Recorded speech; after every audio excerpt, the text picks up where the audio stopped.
어머님, 제발요. 여기서 어떻게 살아요? 지아는 비바람에 덜컹거리는 썩은 문짝을 붙잡고 울부짖었습니다. 하지만 시어머니 박 여사는 인자한 미소를 지으며 지안의 손에 등기 서류를 쥐어주었죠. 얘야, 이게 다 너 생각해서 주는 내 마지막 배려다. 가문 대대로 내려온 명당이니 감사히 받아야지. 그 뒤편에선 상간녀 희진이 비웃음을 흘리며 지안의 짐 가방을 진흙탕 속으로 발로 차버렸습니다. 지안아, 너한테는 이 패가도 감지덕지야. 곱게 도장 찍고 꺼져. 옆에 지켜보고 있던 남편 진호는 이혼 서류를 들이밀며 소리쳤습니다. 가족이라 믿었던 이들에게 짐승보다 못한 취급을 받으며 버려진 그날 밤. 지아는 폐가 바닥에서 피눈물을 흘리며 맹세했습니다. 두고 봐. 내가 여기서 어떻게 살아남는지 당신들 눈으로 똑똑히 지켜보게 해줄 테니까. 과연 그들이 버린 건 쓸모없는 며느리였을까요? 아니면 자신들의 마지막 목숨줄이었을까요? 10년 후 그들의 인생은 어떻게 달라져 있을지. 사연 시작 전 무료로 할 수 있는 구독을 눌러주시면 당신의 하루에 행운이 찾아올 거예요. 오늘의 사연 지금 시작합니다. 지안이 거실에서 설거지를 하고 있을 때였습니다. 안방에서 들려오는 소리에 손이 멈췄습니다. 낯선 여자의 웃음소리가 남편 진호의 목소리와 섞여 나왔습니다. 여보, 이제 정말 자유로워질 수 있을까요? 희진의 목소리였습니다. 걱정 마. 어머니가 다 알아서 해주실 거야. 진호가 대답했습니다. 지안의 손에서 그릇이 떨어져 바닥에서 깨졌습니다. 하지만 안방에서는 아무도 신경 쓰지 않았습니다. 지안이 안방 문을 열었을 때 진호와 희진이 침대에서 껴안고 있는 모습이 눈에 들어왔습니다. 당신 지금 뭐 하는 거예요? 지안이 떨리는 목소리로 물었습니다. 진호가 희진을 밀어내며 일어났습니다. 지안아, 이건 10년 동안 당신 뒷바라지하면서 이 집안 살림 다 맡아서 했는데 이게 고마움의 표시예요? 지안의 목소리가 점점 커졌습니다. 당신 가업인 공장 일까지 도와드렸잖아요. 새벽 5시에 일어나서 직원들 밥 해드리고 장부 정리하고 세금 신고까지 다 제가 했는데 이래요? 진호가 고개를 숙였습니다. 지안아, 미안해. 하지만 그때 거실에서 박 여사의 목소리가 들려왔습니다. 지안아, 거실로 나와라. 지안이 거실로 나가자 박 여사가 테이블에 서류를 펼쳐놓고 앉아 있었습니다. 어머니, 지금 안방에서 나도 다 안다. 박 여사가 지안의 말을 끊었습니다. 그러면 왜 아무 말씀도 안 하세요? 저렇게 놔두시는 거예요? 박 여사가 찬찬히 지안을 바라봤습니다. 우리 집안에 대를 이을 아이가 필요하다. 저도 아이를 낳으려고 병원도 다니고 온갖 노력을 다 했잖아요. 그런데 안 되는 게 제 잘못인가요? 박 여사가 차가운 표정으로 말했습니다. 그래서 준비했다. 박 여사가 테이블 위 서류를 가리켰습니다. 이혼 서류다. 여기 도장 찍어라. 지안의 다리에서 힘이 빠졌습니다. 소파에 주저앉으며 떨리는 목소리로 물었습니다. 어머니, 이게 무슨 말씀이세요? 10년 동안 고생 많이 했다. 그 보답으로 좋은 땅 한 조각 줄 테니까 새 출발해라. 박 여사가 다른 서류를 꺼냈습니다. 이건 토지 소유권 이전 등기 서류다. 우리 집안 대대로 내려온 명당이다. 지안이 서류를 들여다봤습니다. 산골짜기 어딘가의 땅이었습니다. 어머니, 저는 이혼할 생각 없어요. 생각이 있고 없고가 중요한 게 아니다. 박 여사가 펜을 지안 앞에 놓았습니다.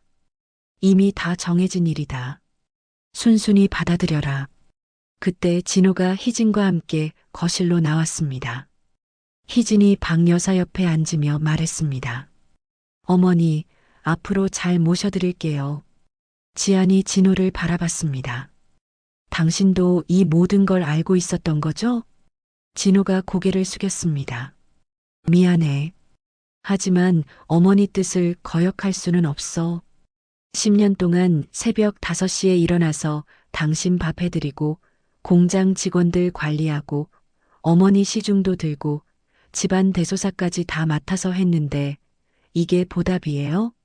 지안의 목소리가 떨렸습니다. 박 여사가 테이블을 손으로 쳤습니다. 그만해라. 이미 동네 사람들한테도 다 알렸다. 뭘 알리셨다는 거예요? 효부 며느리에게 큰 땅을 물려주어 독립시킨다고 했다.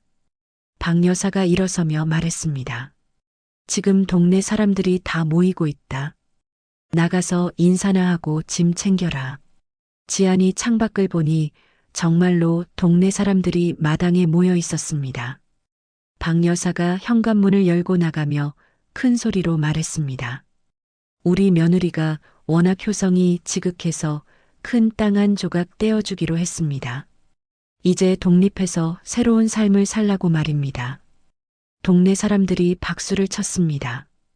박 여사님 마음씨가 참 후하시네요. 며느리가 복 터졌구만요.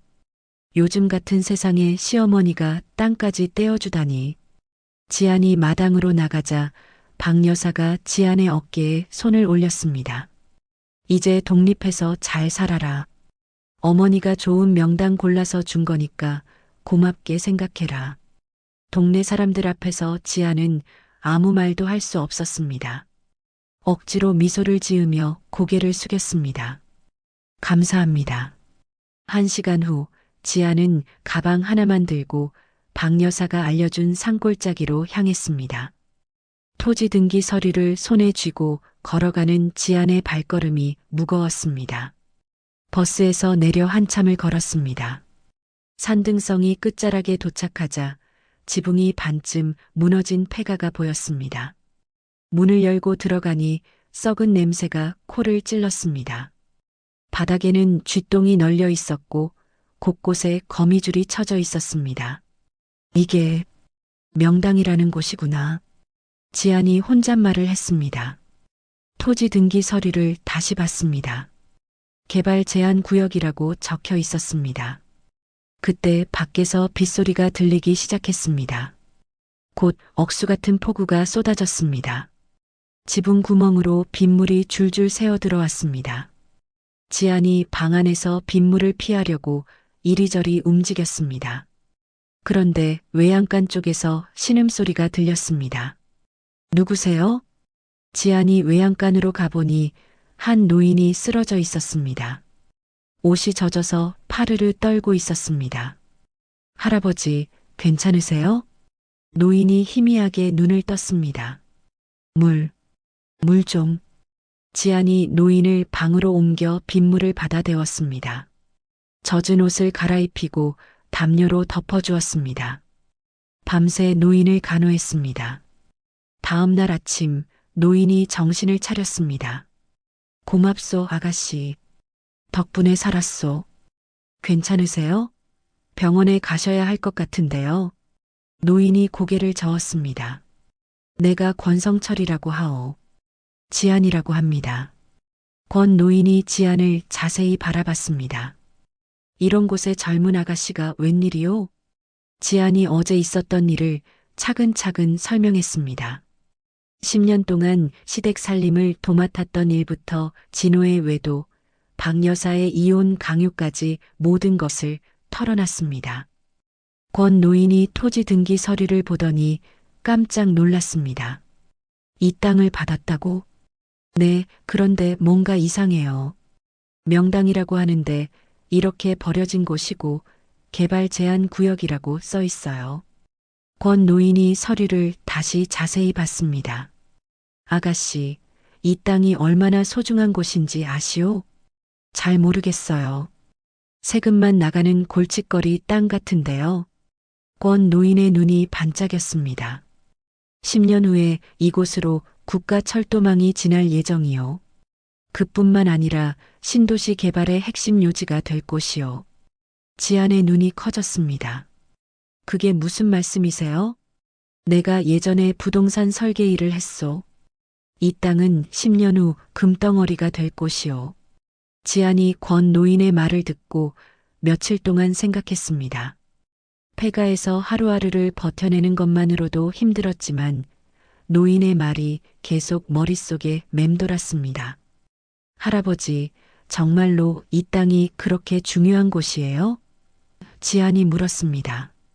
권 노인이 고개를 끄덕였습니다. 내가 거짓말할 이유가 있겠소? 하지만 지금 당장은 아무도 모르는 일이요. 그럼 시어머니도 모르시는 거네요? 그분이 알았다면 이런 땅을 아가씨한테 줬겠소? 지안이 무릎을 쳤습니다. 그러게요. 분명히 저를 골탕 먹이려고 준 거였을 텐데. 권 노인이 일어나서 지안 앞에 앉았습니다. 아가씨, 나와 함께 공부할 생각 있소? 공부요? 부동산이 어떻게 돌아가는지, 사람들이 어떻게 생각하는지 배우는 거요. 지안이 망설였습니다. 저는 그런 거 잘 모르는데요. 지금 모르는 게 당연하오. 하지만 배우면 되지. 권 노인이 지안의 손을 잡았습니다. 10년만 참고 견디시오. 그러면 시어머니가 깜짝 놀랄 일이 생길 거요. 지안이 권 노인을 바라봤습니다. 정말요? 내가 보장하오. 하지만 그때까지는 절대 들키면 안 된다오. 그날부터 지안은 낮에는 근처 건설 현장에서 일했습니다. 삽질부터 시멘트 나르기까지 닥치는 대로 했습니다. 손에 굳은 살이 박이고 어깨가 아팠지만 참았습니다. 누나, 이런 일 처음이죠? 힘들어 보이는데 괜찮아요? 같이 일하는 젊은 청년이 물었습니다. 괜찮아요. 정우 씨 덕분에 많이 배우고 있어요. 정우라는 청년이 지안을 도와주곤 했습니다. 점심시간에 반찬을 나눠 먹기도 하고 일이 끝나면 폐가까지 바래다 주기도 했습니다. 누나는 왜 혼자 저런 곳에 사세요? 지안이 씁쓸하게 웃었습니다. 사정이 복잡해요. 밤에는 권 노인이 준 자료들을 공부했습니다. 어려운 글자들이 가득한 서류들이었지만 하나씩 외워갔습니다. 할아버지, 이 사람들 이름이 왜 이렇게 중요해요? 지안이 명단을 보며 물었습니다. 이 사람들이 앞으로 큰 결정을 내릴 사람들이요. 미리 알아두면 도움이 되지. 권 노인이 지도를 펼쳐 보였습니다. 여기서부터 여기까지가 신도시 개발 예정 지역이요. 아가씨 땅이 정중앙에 있지? 지안이 지도를 자세히 봤습니다. 정말이네요. 그런데 언제 발표되나요? 아직 8년 정도 남았소. 그때까지 절대 들키면 안 돼요. 한편 시댁에서는 희진이 안방 주인 행세를 하고 있었습니다. 박 여사와 함께 지안의 친정에서 물려받은 폐물들을 꺼내봤습니다. 어머니, 이거 꽤 비싸 보이는데요? 희진이 금반지를 끼며 말했습니다. 그래, 팔면 꽤 될 거다. 지안이가 가져간 건 없죠? 박 여사가 고개를 저었습니다. 다 여기 있다. 그 애는 가방 하나만 들고 나갔으니까. 희진이 웃으며 거울 앞에서 목걸이를 걸어봤습니다. 이제 정말 제 것이네요. 진호가 거실에서 소리쳤습니다. 여보들, 오늘 축하 파티하자. 박 여사가 손뼉을 쳤습니다. 좋은 생각이다. 이웃들도 불러서 크게 해보자. 그날 저녁 시댁에는 동네 사람들이 모였습니다. 희진이 화려한 옷을 입고 나와서 인사했습니다. 앞으로 잘 부탁드려요. 사람들이 박수를 쳤습니다. 새 며느리가 참 예쁘네요. 진호가 복 터졌구만. 박 여사가 뿌듯하게 웃었습니다. 한 달 후 박 여사가 사람을 시켜 지안을 확인하러 보냈습니다. 박 여사님, 지안이가 아직 살아있어요. 그런데 완전히 거짓골이더라고요. 어떻게 생겼던데? 머리는 엉망이고 옷도 누더기 같고 흙밥 먹고 있더라고요. 박 여사가 안도하며 웃었습니다. 다행이다. 그럼 앞으로도 계속 지켜봐라. 지안은 일부러 누더기 옷을 입고 흙밥을 먹는 연기를 했습니다. 박 여사의 사람이 올 때마다 더욱 초라한 모습을 보여줬습니다. 할아버지, 이렇게 계속 속이는 게 맞을까요? 지안이 걱정스럽게 물었습니다. 지금은 참을 때요. 때가 되면 진실이 드러날 거요. 3년이 지났습니다. 지안은 건설 현장에서 일하며 부동산 공부를 계속했습니다. 이제 복잡한 계약서도 혼자 읽을 수 있었습니다. 정우가 지안에게 말했습니다. 누나, 저 법대에 들어갔어요. 정말요? 축하해요. 누나가 도와주셔서 공부할 수 있었어요. 나중에 꼭 은혜를 갚을게요. 그런데 시댁에서는 문제가 생기기 시작했습니다. 희진이 박 여사 몰래 돈을 빼돌리고 있었던 것입니다. 진호야, 이번에 좋은 투자처가 생겼어. 희진이 진호를 꼬드겼습니다. 정말이야? 얼마나 벌 수 있는데? 2배는 벌 수 있어. 어머니한테는 비밀로 하자. 진호가 고민했습니다. 하지만 그 돈은 어머니 돈인데 어차피 우리가 물려받을 돈이잖아. 미리 써서 뭐 어때? 희진이 진호의 어깨를 주무르며 말했습니다. 당신만 믿어요. 이번 기회 놓치면 평생 후회할 거예요. 결국 진호는 희진의 말에 넘어갔습니다. 공장 부지까지 담보로 잡혔습니다.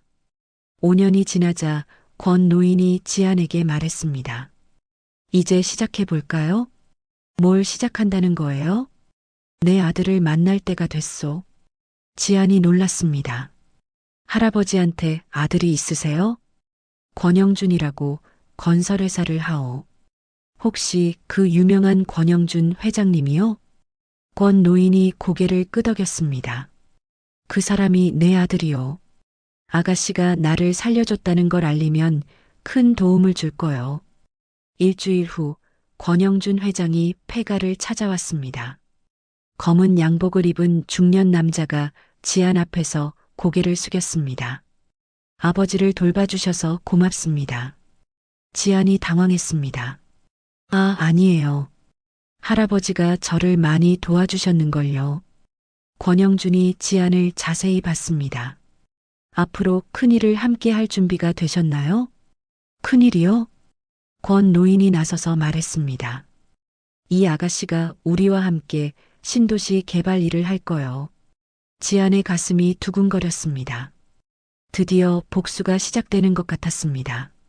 그때 박 여사가 급하게 변호사를 찾았습니다. 선생님, 제가 며느리한테 준 땅 근처에서 수용 얘기가 나온다는 소문이 있어요. 변호사가 서류를 받습니다. 이미 소유권이 완전히 넘어갔네요. 되돌리기는 어려울 것 같은데요. 박 여사의 얼굴이 하얗게 질렸습니다. 그럼 방법이 없다는 말씀인가요? 지금 상황에서는 좀 어렵겠습니다. 박 여사가 집에 돌아와서 진호에게 물었습니다. 지안이 땅이 혹시 정말 비싸질까? 진호가 대답했습니다.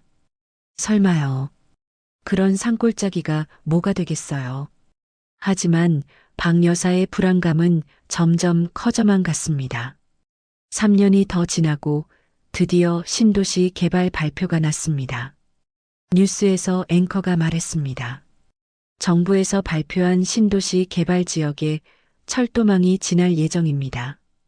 지안이 폐가에서 뉴스를 보며 주먹을 쥐었습니다. 할아버지, 드디어 시작이네요. 권 노인이 기뻐하며 말했습니다. 10년을 기다린 보람이 있소. 그런데 뉴스를 본 박 여사가 기절할 뻔했습니다. 뭐라고? 저기가 신도시 개발 지역이라고? 희진이 뉴스를 다시 봤습니다. 어머니, 그럼 지안이한테 준 땅이. 박 여사가 손으로 가슴을 치며 소리쳤습니다. 아이고, 내가 뭔 짓을 한 거야. 진호가 허둥지둥 뛰어왔습니다. 어머니, 큰일 났어요. 땅값이 1000배로 뛰었대요. 박 여사가 그 자리에서 주저앉았습니다. 500억? 500억이라고? 이틀 후 박 여사가 변호사들을 대동하고 폐가로 찾아왔습니다. 지안아, 나왔어. 지안이 누더기 옷을 입고 나왔습니다. 어머니, 웬일이세요? 박 여사가 소리쳤습니다. 이 도둑년아, 나를 속였구나. 뭘 속였다는 거예요? 치매 걸린 시어머니를 이용해서 땅을 가로챈 거야. 변호사가 나서서 말했습니다. 이 토지는 명의신탁으로 처리된 것이므로 원소유자에게 돌려줘야 합니다. 지안이 당황한 척 연기했습니다. 저는 정식으로 받은 건데요. 박 여사가 지안을 밀쳤습니다. 여기서 당장 나가. 그때 검은 세단 열대가 폐가 앞에 멈췄습니다. 차에서 정장을 입은 사람들이 우르르 내렸습니다. 맨 앞에서 권영준 회장이 내렸습니다. 뒤따라 경호원들이 줄지어 섰습니다. 권영준이 지안 앞에서 깍듯하게 인사했습니다. 지안 대표님, 늦어서 죄송합니다. 박 여사와 변호사들이 어리둥절했습니다. 대표님이라고? 권영준이 박 여사를 보며 말했습니다. 이분이 저희 신도시 개발사업 총책임자이십니다. 박 여사가 비틀거렸습니다. 그게 무슨 말이야? 지안이 폐가 뒤로 들어갔다가 화려한 정장을 입고 나왔습니다. 머리도 단정하게 손질하고 명품 구두를 신고 있었습니다. 박 여사가 입을 벌렸습니다. 지안아, 너 지금... 지안이 박 여사 앞에 서류를 던졌습니다. 어머니께서 10년 전에 주신 폐가 사진이에요. 박 여사가 서류를 보니 자신이 탈세한 기록들이 적혀 있었습니다. 이게 뭐야? 어머니가 그동안 숨겨온 명의신탁 위반 내역이에요. 진호가 뛰어와서 지안에게 무릎을 꿇었습니다. 지안아, 내가 잘못했어. 다시 합치자. 지안이 차갑게 내려다봤습니다. 당신이 희진이를 때리면서 한 말 기억해요? 녹음한 게 있거든요. 권영준이 손짓하자 경호원들이 진호를 일으켜 세웠습니다. 이 사람을 밖으로 내보내세요. 진호가 발버둥치며 소리쳤습니다. 지안아, 우리가 부부였잖아. 다시 생각해봐. 지안이 돌아서며 말했습니다. 부부라고 하시네요? 이혼 서류에 도장 찍은 게 10년 전인데. 박 여사가 마지막 수단으로 말했습니다. 지안아, 내 친정 부모님 유산 다 돌려줄게. 지안이 웃으며 대답했습니다. 그 돈 희진이가 도박으로 다 날렸잖아요. 어머니도 아시면서. 박 여사의 얼굴이 새하얗게 변했습니다. 희진이 몰래 지안의 임시 사무실에 기름을 뿌리고 불을 지르려고 했습니다. 하지만 미리 기다리고 있던 경찰에게 붙잡혔습니다. 방화 미수 현행범으로 체포합니다. 희진이 소리쳤습니다. 지안이가 다 꾸민 거예요. 저는 억울해요. 지안이 박 여사에게 마지막으로 말했습니다.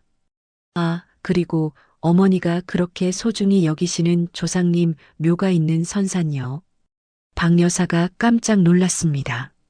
선산이 왜? 제 사업 부지에 포함되어서 이번 주에 이장해야 해요. 박 여사가 지안의 발을 붙잡았습니다. 지안아, 제발. 조상님 묘는 건드리지 마라. 지안이 박 여사를 내려다보며 말했습니다. 어머니 말씀대로 이 땅은 제가 대대로 물려줄 명당이니까 절대 팔 생각 없어요. 박 여사가 땅을 치며 통곡했습니다. 내가 미쳤구나. 내가 정말 미쳤어. 권영준이 지안에게 말했습니다. 대표님, 500억 빌딩 착공식 준비 다 됐습니다. 지안이 고개를 끄덕였습니다. 내일 아침에 시어머니와 전 남편을 제 사무실로 불러주세요. 무슨 일 때문인가요? 지안이 미소를 지으며 말했습니다. 마지막 제안을 하려고요. 박 여사가 여전히 바닥에서 울고 있었습니다. 하지만 지안은 뒤돌아보지 않고 검은 세단에 탔습니다. 차가 떠나고 나서 폐가는 다시 조용해졌습니다. 권 노인이 창문으로 이 모든 광경을 지켜봤습니다. 이제 진짜 시작이군요. 권 노인이 혼잣말을 했습니다. 다음 날 아침 8시 지안이 새로 지은 임시 사무실에서 기다리고 있었습니다. 창밖으로 보이는 건설 현장에서는 굴삭기들이 쉴 새 없이 움직이고 있었습니다. 문이 열리고 박 여사와 진호가 들어왔습니다. 두 사람 모두 초라한 몰골이었습니다. 어머니, 앉으세요. 지안이 소파를 가리켰습니다. 박 여사가 떨리는 목소리로 말했습니다. 지안아, 어제는 내가 너무 흥분했다. 괜찮아요. 이해해요. 진호가 고개를 숙이며 말했습니다. 지안아, 우리가 잘못했어. 용서해 줄 수 없을까? 지안이 테이블 위에 근로계약서 2장을 내밀었습니다. 용서요? 물론이죠. 박 여사가 서류를 받습니다. 이게 뭐야? 제 빌딩에서 일할 수 있는 기회를 드리는 거예요. 진호가 서류를 읽어봤습니다. 자재 운반직이라고? 네, 가장 아래층에서 일하시면 됩니다. 밥은 먹여드릴게요. 박 여사가 벌떡 일어났습니다. 이게 무슨 모독이야? 지안이 차분하게 말했습니다. 모독이 아니라 기회예요. 노숙자가 될 수도 있는 상황에서 말이에요. 박 여사가 주저앉았습니다. 우리가 정말 이렇게 살아야 하는 거냐? 어머니께서 10년 전에 저한테 하신 말 기억하세요? 새 출발하라고 하셨잖아요. 일주일 후 권 노인의 상태가 급격히 나빠졌습니다. 지안이 병실을 지키며 노인의 손을 잡았습니다. 할아버지, 괜찮으세요? 권 노인이 힘없이 웃었습니다. 이제 내 할 일은 다 끝났소. 무슨 말씀이에요? 진정한 복수는 상대를 죽이는 게 아니라 아가씨 삶을 완성하는 거요. 지안의 눈에 눈물이 맺혔습니다. 할아버지가 없었으면 저는 아무것도 못했어요. 아니요. 아가씨가 처음부터 강한 사람이었소. 권 노인이 지안의 손을 꼭 잡았습니다. 이제 남을 미워하지 말고 아가씨 행복을 찾으시오. 며칠 후 권 노인이 세상을 떠났습니다. 지안은 장례식을 재계 사회장으로 치러드렸습니다. 진호는 매일 아침 지안의 빌딩 공사장으로 출근했습니다. 무거운 철근을 나르고 시멘트를 섞는 일이었습니다. 야, 강진호. 거기 철근 빨리 가져와.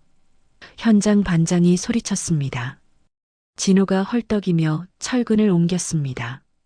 매일 오후 6시면 고급 승용차를 타고 퇴근하는 지안의 모습이 보였습니다. 저 여자가 내 전처라고. 진호가 혼잣말을 하며 술병을 입에 댔습니다. 한편 희진은 교도소에서 출소했습니다. 갈 곳이 없어서 박 여사를 찾아갔지만 문전박대를 당했습니다. 저리 가. 너 때문에 우리 집안이 망했어. 희진이 빌딩 관리 업체에 지원서를 냈습니다. 화장실 청소부 자리였습니다. 면접관이 희진을 보며 말했습니다. 전과가 있으시네요? 네. 하지만 열심히 하겠습니다. 지안은 정우 변호사와 함께 공익사업을 계획했습니다. 가난한 사람들을 위한 쉼터를 만들면 어떨까요? 정우가 제안했습니다. 좋은 생각이에요. 권 할아버지께서 기뻐하실 거예요. 박 여사는 빌딩 지하 작은 쪽방에 살게 되었습니다. 기계실 옆이라 밤낮으로 소음이 들렸습니다. 이런 곳에서 살라고. 박 여사가 벽을 치며 울었습니다. 매달 받는 최저임금으로는 제대로 된 음식도 사 먹을 수 없었습니다. 지안이 빌딩 설계를 직접 수정했습니다. 폐가가 있던 자리에는 큰 공원을 만들기로 했습니다. 시민들이 쉴 수 있는 공간이 필요해요. 지안이 설계사에게 말했습니다. 대표님 뜻대로 하겠습니다. 몇 달 후 지안이 몸에 이상을 느꼈습니다. 어지럽고 속이 메스꺼렸습니다. 병원에서 정밀 검사를 받았습니다. 의사가 심각한 표정으로 말했습니다.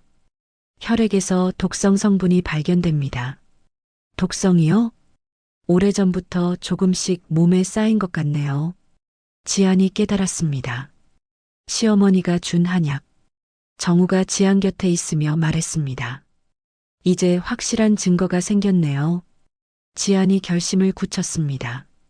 마지막 덫을 준비해요.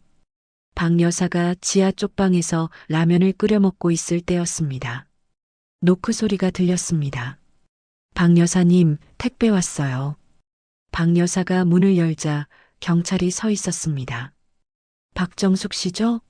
독살 미수 혐의로 조사받으실 됩니다. 박 여사가 주저앉으며 소리쳤습니다. 나는 아무것도 안 했어. 하지만 이미 모든 증거가 준비되어 있었습니다. 지안이 10년 동안 모은 자료들이었습니다. 500억 빌딩 완공 기념회 당일 화려한 연회장에 정계와 재계 인사들이 모였습니다. 지안이 진주색 드레스를 입고 단상에 올랐습니다. 오늘 이 자리에 함께 해주셔서 감사합니다. 지안이 마이크를 잡고 말했습니다. 박수 소리가 연회장을 가득 메웠습니다. 하지만 구석에서는 박 여사가 쓰레기통을 비우고 있었습니다. 이제 특별한 영상을 보여드리겠습니다. 지안이 손짓하자 대형 스크린이 내려왔습니다. 영상에서 박 여사가 지안에게 한약을 끓여주는 모습이 나왔습니다. 며느리 몸에 좋다고 해서 특별히 끓여줬다. 박 여사의 목소리가 연회장에 울렸습니다. 이어서 한약에서 독성 성분이 검출된 검사 결과가 화면에 떴습니다. 하객들이 웅성거렸습니다. 저런 일이 정말 있었나? 시어머니가 며느리를 독살하려 했다고? 박 여사가 걸레를 떨어뜨리며 도망치려 했습니다. 하지만 경호원들이 막아섰습니다. 지안이 계속 말했습니다. 10년 전 저는 이분에게서 폐가 한 채와 버려진 땅을 받았습니다. 스크린에 당시 폐가 사진이 나왔습니다. 지붕이 무너지고 벽이 갈라진 모습이었습니다. 명당이라고 하셨죠. 정말 명당이었습니다. 지안이 리모컨을 누르자 현재 빌딩 모습이 나왔습니다. 찬란하게 빛나는 50층짜리 건물이었습니다. 하객들이 감탄했습니다. 정말 대단하네요. 저런 일이 가능하다니. 진호가 연회장 뒤쪽에서 난동을 부리려 했습니다. 다들 속지 마세요. 저 여자가 우리를 속인 거예요. 경찰이 진호를 제압했습니다. 강진호 씨, 횡령 혐의로 체포합니다. 진호가 발버둥쳤습니다. 이게 다 지안이가 꾸민 일이야. 나는 억울해. 지안이 희진을 바라봤습니다. 희진이 연회장 화장실에서 변기를 닦고 있었습니다. 희진 씨. 지안이 화장실로 들어가며 말했습니다. 희진이 고개를 숙였습니다. 지안아, 미안해. 미안하다고요? 당신이 닦고 있는 그 변기가 당신 인생의 마지막 종착지예요. 희진이 바닥에 주저앉아 울기 시작했습니다. 제발 용서해줘. 나도 어쩔 수 없었어. 지안이 돌아서며 말했습니다. 10년 전에 저한테도 그런 말 한번 해봤으면 좋았을 텐데요. 연회장으로 돌아온 지안이 마지막 말을 했습니다. 권성철 할아버지께서 제게 가르쳐 주신 것이 있습니다. 스크린에 권 노인의 사진이 나왔습니다. 진정한 명당은 땅이 아니라 사람의 마음 속에 있다고 하셨어요. 하객들이 조용히 박수를 쳤습니다. 지안이 펜트하우스 열쇠를 꺼냈습니다. 이 빌딩의 절반은 사회에 환원하겠습니다. 기자들이 카메라를 들이댔습니다. 대표님, 복수가 목적이었나요? 지안이 고개를 저었습니다. 복수가 아니라 정의였습니다. 권영준 회장이 지안에게 다가왔습니다. 아버지가 보고 계실 거예요. 지안이 눈물을 닦았습니다. 네, 할아버지께 부끄럽지 않은 사람이 되었으면 좋겠어요. 박 여사가 무릎을 꿇고 지안에게 기어왔습니다. 지안아, 제발 한 번만 용서해다오. 지안이 박 여사를 내려다봤습니다. 어머니, 10년 전에 제가 무릎 꿇고 빌었을 때 뭐라고 하셨죠? 박 여사가 대답하지 못했습니다. 이미 정해진 일이라고 하셨잖아요. 지안이 자신의 딸 서윤의 손을 잡았습니다. 서윤이 엄마를 올려다보며 말했습니다. 엄마, 우리 이제 행복하게 살 수 있어요? 지안이 서윤을 안으며 대답했습니다. 그래, 이제 정말 우리 집이 생겼어. 연애가 끝나고 지안은 빌딩 옥상 정원으로 올라갔습니다. 신도시 야경이 발 아래 펼쳐졌습니다. 정우 변호사가 지안에게 다가왔습니다. 정말 고생 많으셨어요. 이제 시작이에요. 할 일이 많아요. 정우가 조그만 반지 상자를 꺼냈습니다. 저와 함께 새로운 시작을 해주실래요? 지안이 정우를 바라봤습니다. 정말 괜찮을까요? 저는 상처가 많은 사람이에요. 그 상처가 지금의 강한 당신을 만든 거잖아요. 지안이 고개를 끄덕였습니다. 하지만 그때 휴대폰이 울렸습니다. 경찰서에서 전화가 왔습니다. 지안 씨, 강진호가 호송 중에 탈주했습니다. 지안의 얼굴이 굳었습니다. 탈주라고요? 지금 전국에 수배령을 내렸습니다. 조심하세요. 지안이 전화를 끊고 서윤을 생각했습니다. 갑자기 가슴이 두근거렸습니다. 정우 씨, 서윤이가 걱정돼요. 경호원들이 지키고 있으니까 괜찮을 거예요. 하지만 지안의 불안감은 사라지지 않았습니다. 권 노인이 가르쳐준 대로라면 진호는 마지막 발악을 할 것이었습니다. 지안이 하늘을 올려다봤습니다. 할아버지, 아직 끝나지 않았나 봐요. 바람이 불어와 지안의 머리카락을 흩날렸습니다. 멀리서 사이렌 소리가 들려왔습니다. 다음 날 아침 지안이 서윤의 등굣길 차 안에서 기다리고 있었습니다. 운전기사가 차 문을 열고 들어오며 말했습니다. 대표님, 뒷좌석에 뭔가 있어요. 지안이 뒤를 돌아보니 피가 묻은 인형이 놓여 있었습니다. 인형 옆에는 쪽지가 하나 있었습니다. 지안이 쪽지를 펼쳐봤습니다. 내 인생을 망친 대가를 치워라라고 적혀 있었습니다. 지안의 손이 떨렸습니다. 서윤아, 지안이 소리쳤습니다. 하지만 서윤은 보이지 않았습니다. 운전기사가 허둥지둥 말했습니다. 아가씨가 먼저 차에 탔었는데요. 지안의 휴대폰이 울렸습니다. 진호의 목소리가 들렸습니다. 지안아, 내 딸이 보고 싶지? 진호, 서윤이한테 뭘 한 거야? 아직은 아무것도 안 했어. 하지만 내가 말 안 들으면 모르지. 지안이 차 문을 박차고 나갔습니다. 당신이 원하는 게 뭐야? 빌딩 소유권 포기 각서와 현금 100억. 폐가로 혼자 와. 전화가 끊어졌습니다. 지안이 주저앉으며 머리를 감쌌습니다. 정우가 뛰어와서 지안을 부축했습니다. 무슨 일이에요? 서윤이를 데려갔어요. 경찰에 신고해야죠. 지안이 고개를 저었습니다. 아니에요. 진호가 서윤이한테 해를 끼칠 거예요. 지안이 은행에 가서 현금 100억을 찾았습니다. 손으로 들기도 힘든 큰 가방이었습니다. 소유권 포기 각서도 작성했습니다. 10년 동안 이룬 모든 것을 포기하는 서류였습니다. 그런데 지안에게 이상한 증상이 나타났습니다. 갑자기 앞이 보이지 않았습니다. 아, 안 돼. 지안이 벽을 더듬거렸습니다. 예전에 박 여사가 먹인 독 때문이었습니다. 스트레스를 받으면 시력이 급격히 나빠지는 부작용이 있었습니다. 지안이 택시를 탔습니다. 폐가로 가주세요. 아가씨, 거기는 공사장인데요. 빨리 가주세요. 한편 유치장에 있던 박 여사가 진호에게 전화를 걸었습니다. 진호야, 지안이한테서 돈 뺏는 거지? 네, 어머니. 아이는 죽여버려. 그래야 지안이가 우리를 신고 못해. 박 여사의 목소리에 광기가 섞여 있었습니다. 어머니, 그건 너무... 바보야. 지금 상황이 뭔지 모르냐? 우리는 이미 끝났어. 희진이 이 혼란을 틈타 지안의 사무실에 몰래 들어갔습니다. 금고를 털려고 했습니다.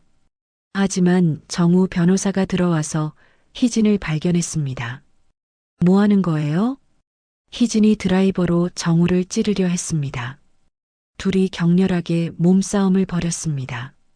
놓아요. 이 돈은 원래 우리 거예요. 도둑질하는 걸 누가 봐줘요?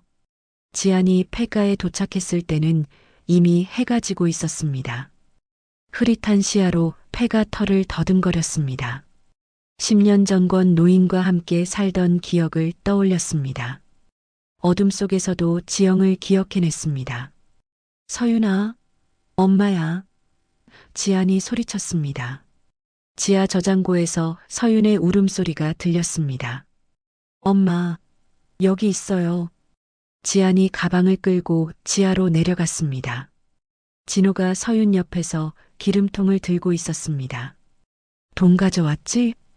가져왔어요. 서윤이 놔주세요. 진호가 돈 가방을 확인했습니다. 그리고 소유권 포기 각서를 받습니다. 좋아. 이제 내 발등을 핥으면서 사죄해. 지안이 무릎을 꿇었습니다. 진호, 제가 잘못했어요. 서윤이만은 놔주세요. 진호가 기름을 서윤에게 뿌렸습니다. 이제 라이터로 불을 붙일 거야. 지안이 급하게 일어나서 진호에게 달려들었습니다. 진호가 칼을 꺼내서 지안의 어깨를 찔렀습니다. 아! 지안이 비명을 질렀습니다. 하지만 포기하지 않고 서윤을 품에 안았습니다. 엄마 괜찮아요? 응, 엄마는 괜찮아. 진호가 마지막 일격을 가하려는 순간이었습니다. 갑자기 지하로 물이 쏟아져 들어왔습니다.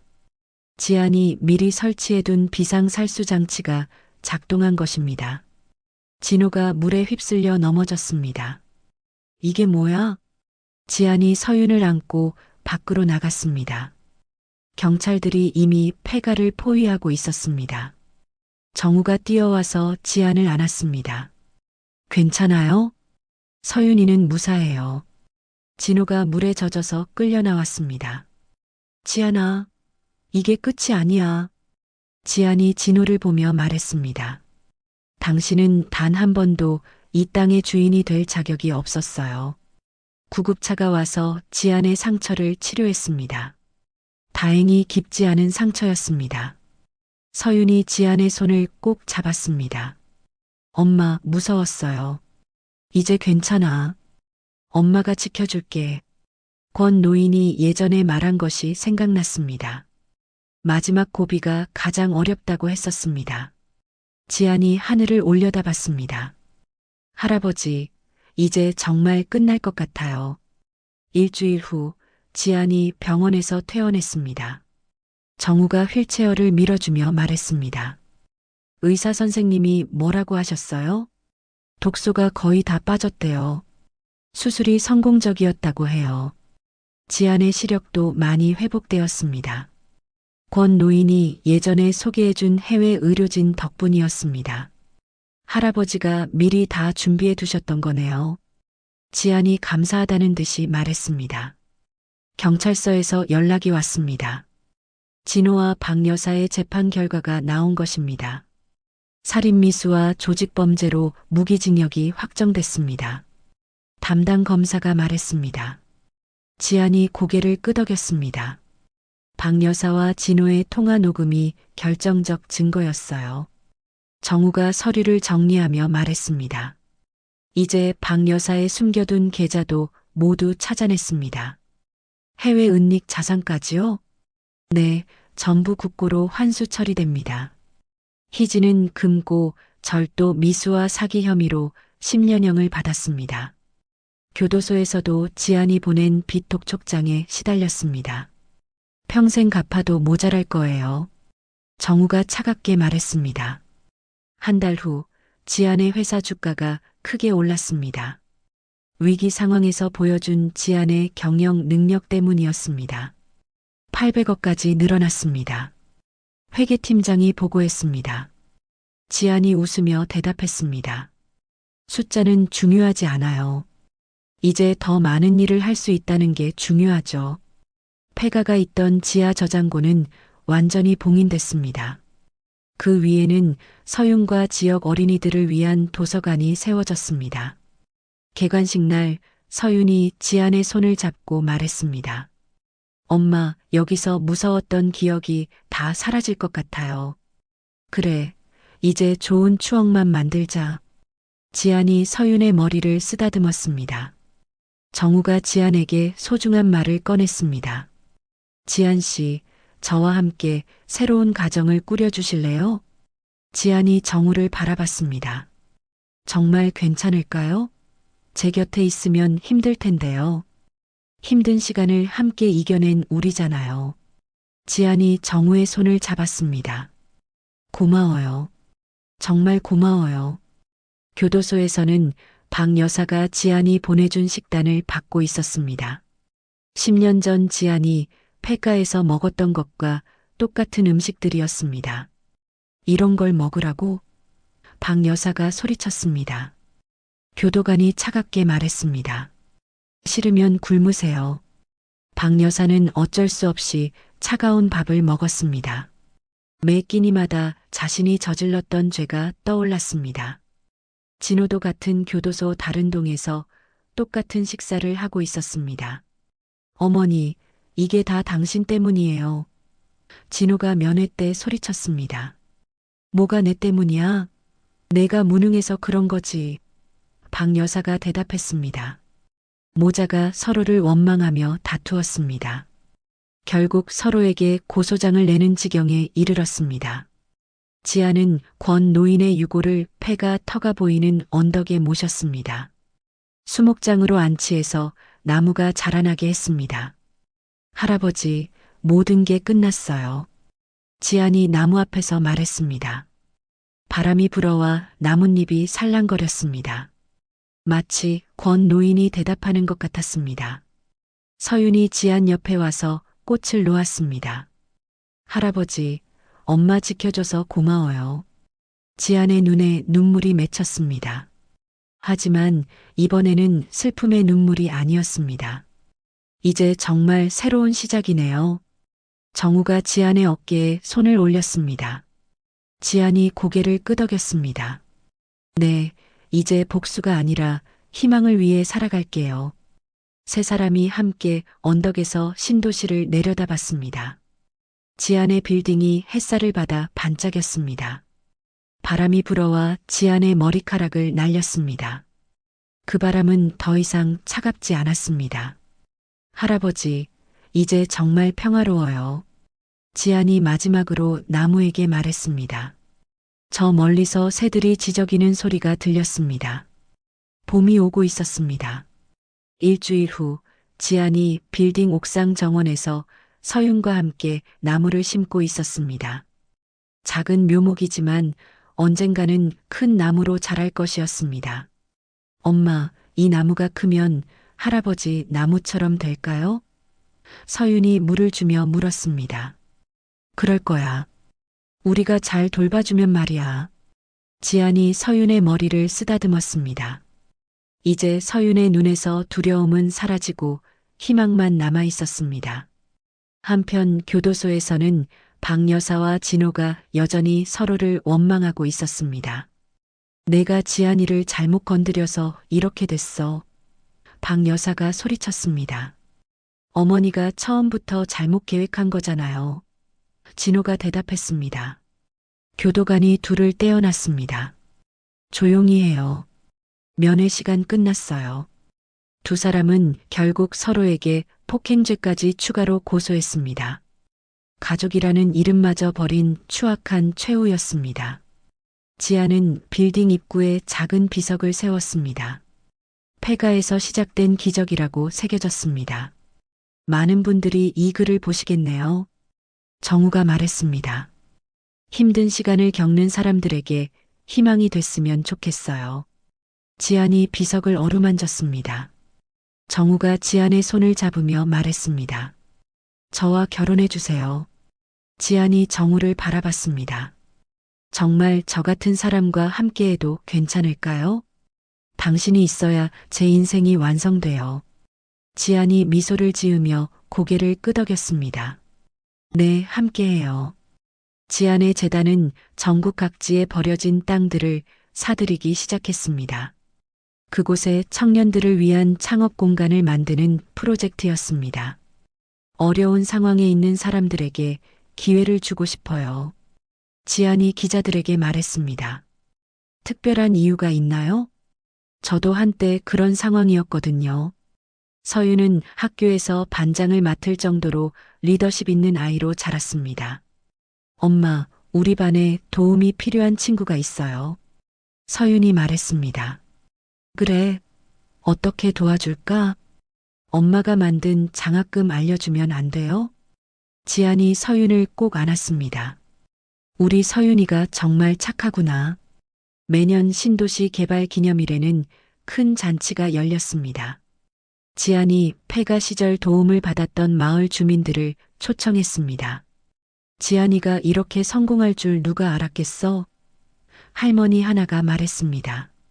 그때도 참 착한 아이였지. 지안이 할머니들께 깍듯하게 인사했습니다. 그때 도와주신 덕분에 지금의 제가 있어요. 희진은 출소 후에도 막대한 배상금 때문에 고생했습니다. 지안이 운영하는 사회봉사센터에서 일해야 했습니다. 평생 여기서 일해야 하는 거야? 희진이 투덜거렸습니다. 본인이 저지른 일에 대한 책임이에요. 센터 직원이 대답했습니다. 희진은 매일 지안의 그림자 밑에서 속죄하며 살아가야 했습니다. 지안이 마지막으로 10년 전 일기를 꺼냈습니다. 폐가에서 쓴 원망과 분노가 가득한 글들이었습니다. 정원에서 일기를 태우며 말했습니다. 이제 정말 끝이에요. 정우와 서윤이 지안 옆에서 지켜봤습니다. 엄마, 불이 하늘로 올라가네요. 서윤이 말했습니다. 응, 나쁜 기억들이 다 하늘로 가는 거야. 지안이 제가 다 타고 나서 하늘을 올려다봤습니다. 구름 사이로 햇살이 비쳐내렸습니다. 카메라가 지안의 빌딩을 중심으로 한 신도시 전경을 비췄습니다. 반짝이는 건물들과 넓은 공원이 조화롭게 어우러져 있었습니다. 진정한 명당은 땅이 아니라 사람의 마음 속에 있다. 권 노인의 목소리가 바람에 실려 들려오는 것 같았습니다. 지안이 서윤과 정우의 손을 잡고 빌딩으로 들어갔습니다. 세 사람의 뒷모습이 따뜻한 햇살 속에서 사라졌습니다. 빌딩 입구의 비석에는 여전히 폐가에서 시작된 기적이라는 글자가 새겨져 있었습니다. 그 글자가 오후 햇살을 받아 반짝였습니다. 지안의 이야기는 절망 속에서도 굴복하지 않는 인간의 의지력을 보여줍니다. 시어머니의 배신과 남편의 외도라는 최악의 상황에서도 포기하지 않고 10년이라는 긴 시간을 견디며 자신만의 길을 개척해 나간 지안의 모습은 우리에게 큰 감동을 줍니다. 권성철 할아버지가 말했듯이 진정한 명당은 땅이 아니라 사람의 마음 속에 있다는 말처럼 지안은 자신의 내면에서 진짜 보물을 찾아냈습니다. 복수가 아닌 정의를 추구하며 남을 미워하기보다는 자신의 행복을 찾아가는 지안의 여정이 많은 분들에게 희망의 메시지가 되었으면 합니다. 어려움 속에서도 선량함을 잃지 않고 결국은 따뜻한 사랑과 새로운 가족을 얻게 된 지안처럼 우리 모두의 인생에도 언젠가는 진짜 봄날이 찾아올 것입니다. 이야기를 끝까지 들어주신 분들 진심으로 감사드리고 잘 들었다고 댓글 하나만 남겨주세요. 진심을 담아 응원하겠습니다. 감사합니다.